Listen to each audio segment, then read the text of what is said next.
Ton âme veut que tu saches que tu as choisi les circonstances de ta vie dans un espace-temps bien précis. Ce moment-là, dans l'histoire de l'âme, il s'appelle le moment des choix d'incarnation. C'est un espace que j'ai découvert à travers les milliers de séances que j'ai faites de lecture akashique pour mes clientes. Ça fait 15 ans que je fais des lectures, que j'emmène les femmes se connecter à l'akasha et que je les emmène à explorer le monde de leur âme. Et dans le monde de l'âme, il y a différents espaces dont je te parle dans ces vidéos hebdomadaires. Aujourd'hui, on s'arrête sur les choix d'incarnation.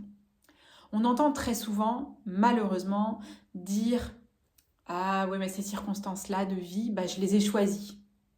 Il faut croire que mes parents, je les ai choisis. Il faut croire que ces circonstances-là, je les ai choisies. » Et puis quand on dit ça, souvent, c'est associé à une compréhension plutôt mentale. Et puis c'est associé à une espèce de défaitisme et une espèce de culpabilité, tu vois. Vraiment, je sais pas si ça te parle, mais moi, souvent, quand j'ai entendu ça de mes clientes, c'était vraiment, après tout, faut croire que quelque part, je l'ai choisi. Et en fait, ce que j'ai expérimenté, ce que j'ai vu pour toutes les femmes que j'ai accompagnées dans cet espace-là, des choix d'incarnation, et pour moi-même aussi, parce que c'est un endroit que j'ai beaucoup visité, c'est exactement l'inverse. C'est un endroit où tu récupères justement ton pouvoir et ta puissance.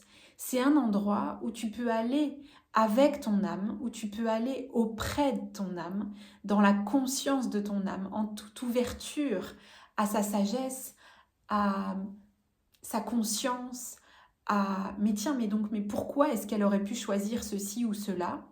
Et puis, qu'est-ce qu'elle a à me dire d'ailleurs de ce qui s'est passé à ce moment-là de mon existence? Et où, en y allant, pas avec des compréhensions mentales, mais avec vraiment une conscience et une ouverture intérieure sincère, tu vas recevoir plein de choses. Tu pourras y voir tout ton chemin de vie, toute cette histoire de vie dans ce temps présent. Bien sûr, tu pourras y voir des choses que tu as déjà libérées, que tu as déjà comprises, que tu as déjà transformées à l'intérieur de toi, qui se sont déjà posées, apaisées. Et là, pendant que je t'en parle, peut-être qu'il y a des choses qui te viennent à l'esprit. Garde-les, note-les, c'est validé. Tu pourras aussi y voir d'autres choses qui sont plutôt encore en cours d'évolution. Et pour ces choses-là, pour ces sujets-là, ces situations-là, avec différentes personnes, des enjeux précis, tu pourras avoir des clés. Puisque tu regarderas ça avec la conscience de ton âme, donc une conscience, une fréquence, une énergie bien différente de celle avec laquelle tu navigues au quotidien, tu pourras sentir ce que cet espace-là est en train de t'ouvrir et t'inviter à malaxer à l'intérieur de toi pour t'ouvrir vers plus de lumière, plus d'amour, plus de paix dans cette situation précise que tu vis. Et là encore, pendant que je t'en parle, c'est très possible que tu aies des idées, que tu aies des choses qui te viennent. Pareil, prends le temps de faire pause et de les noter, c'est précieux. Ce que ton âme, elle veut que tu saches, en résumé, c'est que tes choix d'incarnation, c'est absolument loin d'être une fatalité. Au contraire, c'est un espace où tu vas retrouver ta puissance, parce que tu vas te réunir avec ton âme et te rappeler dans ton fort intérieur de qu'est-ce qui t'a fait te mettre dans cette situation-là. Pas en mode « je me flagelle et vraiment, mais voilà, c'est dur, mais en mode « qu'est-ce que j'ai pu chercher en incarnant cette situation, ces circonstances, ces personnes ?» Et tu peux l'utiliser pour beaucoup de choses dans ta vie, bien évidemment. Et en fait, en récupérant et en faisant ce switch de regard intérieur, d'ouverture intérieure sur la situation que tu vis, ça va tout changer.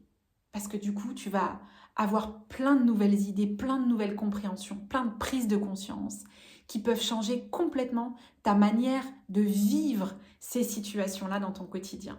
Voilà, c'est ce que j'avais à te dire sur les choix d'incarnation. Je pourrais en parler encore longtemps.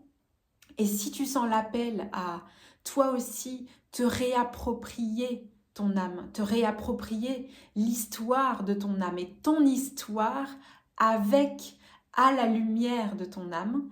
Je t'invite à m'écrire pour qu'on en parle, parce que moi, c'est ce que je fais depuis 15 ans. J'active l'âme des femmes qui sont puissantes, qui sont généreuses et qui sont souveraines et qui ont envie d'incarner leur mission et qui ont envie d'honorer leur âme jusque dans leur entreprise et jusqu'à en vivre confortablement. Voilà, tout ça, ça fait du sens.